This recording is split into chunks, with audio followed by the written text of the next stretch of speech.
શુભ સવાર મિત્રો। આજે આપણે અધ્યાય 2નો 72મો શ્લોક સમજીશું।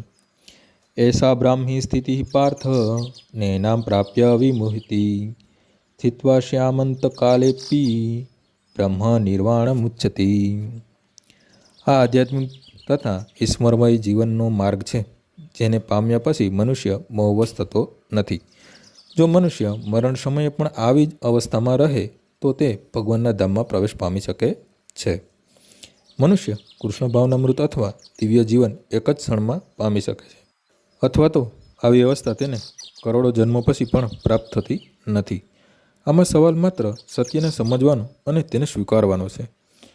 મહારાજ ખટવાંગે મરણની થોડી ક્ષણો પૂર્વ જ કૃષ્ણને શરણાગત થઈને આ સ્થિતિ પ્રાપ્ત કરી હતી। નિર્વાણ શબ્દનો અર્થ છે ભોગવાદી જીવનની પદ્ધતિનો અંત આણવો। બૌદ્ધ દર્શન પ્રમાણે આ ભૌતિક જીવન પૂર્ણ થઈ માત્ર શૂન્ય રહે છે, પરંતુ ભગવદ્ ગીતાનો ઉપદેશ તેનાથી ભિન્ન છે। વાસ્તવિક જીવનની શરૂઆત આ ભૌતિક જીવનના પૂરા થયા પછી થાય છે।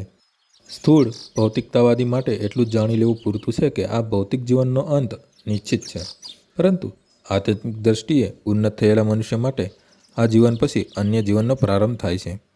આ ભૌતિક જીવન સમાપ્ત કરતાં પહેલાં જો કોઈ મનુષ્ય સદભાગ્યે કૃષ્ણ ભક્તિપરાયણ થઈ જાય તો તે તરત જ બ્રહ્મ નિર્વાણની સ્થિતિ પ્રાપ્ત કરે છે।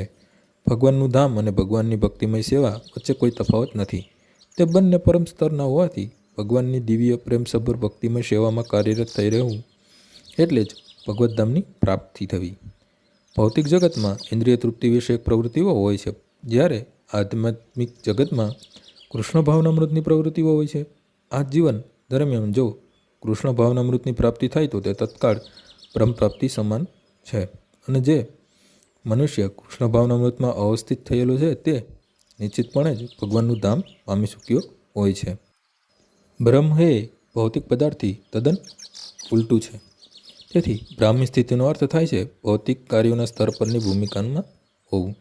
ભગવદ્ ગીતામાં ભગવાનની ભક્તિમય સેવાને મુક્ત અવસ્થામાં ગણવામાં આવી છે।